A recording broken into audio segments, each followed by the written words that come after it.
Piala Dunia U17 Indonesia 2023 telah selesai, namun gaungnya belum mereda hingga hari ini. Turnamen yang digelar di tanah air itu bukan hanya meninggalkan kenangan bagi para penonton, tetapi juga membuka mata dunia bahwa masa depan sepak bola sedang lahir dari generasi muda yang tampil di ajang tersebut. Jika kita perhatikan dengan saksama, banyak di antara para pemain yang tampil di Indonesia kini mulai menanjak karirnya, terutama mereka yang berhasil mencuri perhatian klub-klub besar Eropa. Dari sekian banyak talenta yang bersinar, ada 5 pemain yang bisa kita sebut sebagai jebolan paling gacor dari Piala Dunia U17 di Indonesia, karena performa mereka setelah turnamen benar-benar menggegarkan dunia sepak bola. Mereka tidak hanya bersinar di ajang junior, tetapi langsung naik kelas dan sukses mencuri tempat di klub-klub papan atas Eropa. Dalam pembahasan kali ini, kita akan mengulas secara lengkap 5 pemain tersebut, mulai dari perjalanan mereka di Piala Dunia U17 hingga bagaimana perkembangan karier mereka saat ini. Kita akan melihat bagaimana dampak nyata dari turnamen yang digelar di tanah air ini terhadap perkembangan sepak bola dunia, sekaligus membuktikan bahwa Indonesia pernah menjadi saksi lahirnya calon bintang masa depan. Mari kita mulai dari nama pertama yang mungkin sudah sering muncul di berbagai pemberitaan Eropa. Pemain pertama yang tak bisa dilewatkan adalah Paris Brunner, penyerang sensasional asal Jerman yang tampil luar biasa sepanjang turnamen. Brunner bukan hanya menjadi top scorer, tetapi juga dinobatkan sebagai pemain terbaik Piala Dunia U17 ke 2023. Dengan kecepatan, kelincahan, dan kemampuan mencetak gol yang luar biasa, Brunner menjadi momok menakutkan bagi setiap pertahanan yang dihadapinya. Dalam beberapa laga, ia bahkan terlihat bermain seolah sudah berada di level senior. Kini, karirnya melesat bersama Borussia Dortmund. Klub yang dikenal sebagai pencetak pemain muda terbaik di Eropa itu tidak membuang waktu untuk langsung memberikan tempat bagi Brunner dalam skuad U19 dan bahkan sudah beberapa kali dilibatkan dalam sesi latihan tim utama.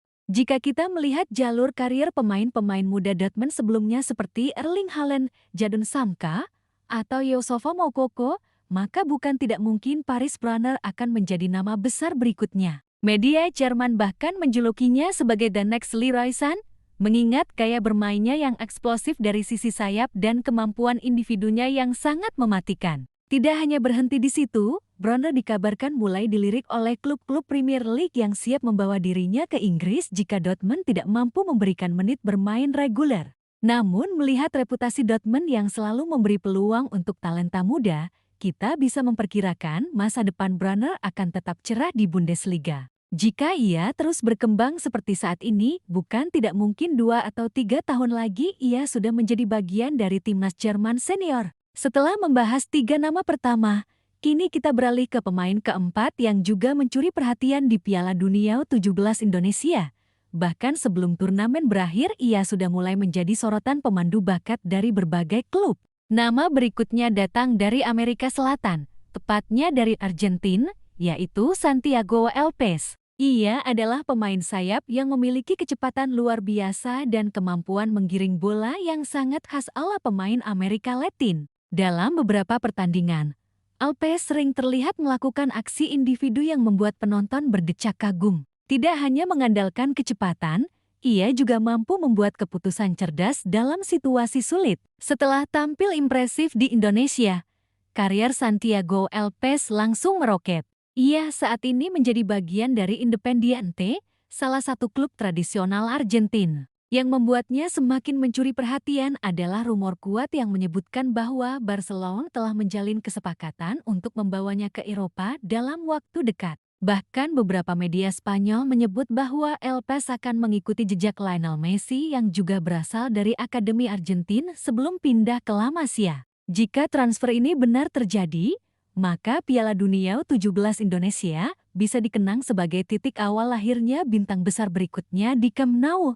Kita semua tahu bagaimana Barcelona sangat menyukai pemain sayap yang lincah dan kreatif, dan Lopez memiliki semua atribut tersebut. Yang menarik, banyak analis menilai bahwa gaya bermainnya mirip dengan Ngel Di Marah, terutama dalam akselerasi dan kemampuan crossing dari sisi kanan. Dengan potensi sebesar ini, ia tinggal menunggu waktu untuk bersinar lebih terang di panggung Eropa. Kita pun bisa mengatakan bahwa Indonesia pernah menyaksikan cikal bakal bintang masa depan Argentina yang kemungkinan besar akan menjadi bagian dari skuad Albiceleste senior beberapa tahun mendatang. Dari Argentina, kita menuju ke pemain kelima yang juga menjadi pusat perhatian dunia dan mungkin salah satu nama yang paling sering dicari di internet setelah Piala Dunia U17 usai. Pemain tersebut adalah Endrick Felipe, bintang muda asal Brasil. Meskipun Brasil tidak keluar sebagai juara di Indonesia, namun performa Endrick sudah mencuri hati jutaan penggemar sepak bola.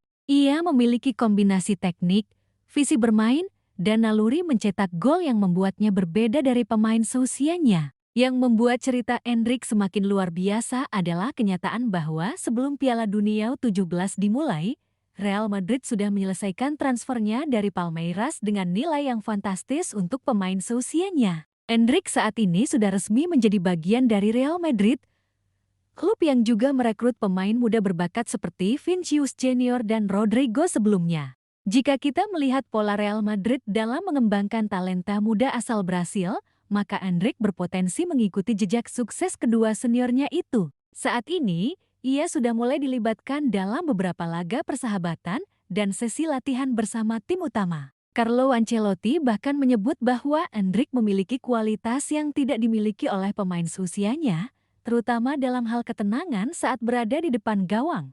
Dengan kepindahannya ke Real Madrid, kita bisa mengatakan bahwa Piala Dunia U17 Indonesia telah menjadi panggung terakhirnya sebagai pemain muda sebelum melangkah ke dunia sepak bola profesional di level tertinggi. Keberadaan Endrick di Madrid membuatnya langsung diperhatikan oleh media internasional. Banyak yang menyebutnya sebagai the next Ronaldo, meskipun tentu saja perbandingan seperti itu terlalu dini. Yang jelas, jika ia mampu beradaptasi dengan cepat, maka dalam beberapa tahun ke depan ia akan menjadi salah satu striker paling mematikan di Eropa. 5 nama yang kita bahas tadi hanyalah sebagian kecil dari ratusan pemain yang tampil di Piala Dunia U17 Indonesia. Namun mereka adalah contoh nyata bagaimana turnamen ini telah menjadi titik awal perjalanan besar mereka di dunia sepak bola. Jika kita melihatnya dari sudut pandang Indonesia sebagai tuan rumah, maka kita bisa berbangga bahwa negara kita pernah menjadi panggung lahirnya generasi emas sepak bola dunia. Kita mungkin belum mampu bersaing di level permainan, namun dari sisi penyelenggaraan turnamen, kita telah berhasil menjadi saksi sejarah. Dalam beberapa tahun ke depan, ketika kita melihat Paris Brunner mencetak gol di Champions League, atau ketika Endrick membawa Real Madrid meraih gelar La Liga, kita bisa berkata bahwa semua itu pernah dimulai di Indonesia. Saat Santiago Welpes benar-benar bergabung dengan Barcelona dan menjadi bintang di La Liga, kita bisa mengingat bagaimana ia dulu berlari di Stadion Manahan. Ketika Skokone bersinar bersama RB Leipzig atau bahkan klub Premier League, kita akan sadar bahwa Indonesia pernah menjadi bagian dari perjalanan awalnya. Dan ketika Matthias Lambourg menjadi ujung tombak timnas Prancis di Piala Dunia Senior, kita bisa mengatakan bahwa kita pernah menyaksikannya bermain di tanah air. Piala Dunia U17 Indonesia 2023 bukan hanya sekadar turnamen, melainkan batu loncatan bagi masa depan sepak bola dunia. Kita patut berharap bahwa suatu saat nanti Indonesia tidak hanya menjadi tuan rumah, tetapi juga menjadi bagian dari deretan pemain hebat yang lahir dari ajang seperti ini. Selama fondasi pembinaan terus diperbaiki, bukan tidak mungkin di masa depan salah satu pemain yang menggigarkan Eropa justru berasal dari Indonesia. Demikian pembahasan kita kali ini mengenai 5 pemain paling gacor dari Piala Dunia U17 Indonesia yang kini menggemparkan Eropa. Jika Anda menyukai pembahasan seperti ini, dukung terus Cek Fakta dengan menekan tombol like, share, dan subscribe, agar kami semakin semangat menghadirkan data dan analisis menarik dari dunia sepak bola. Saya pamit undur diri, sampai jumpa di video berikutnya, hanya di Cek Fakta.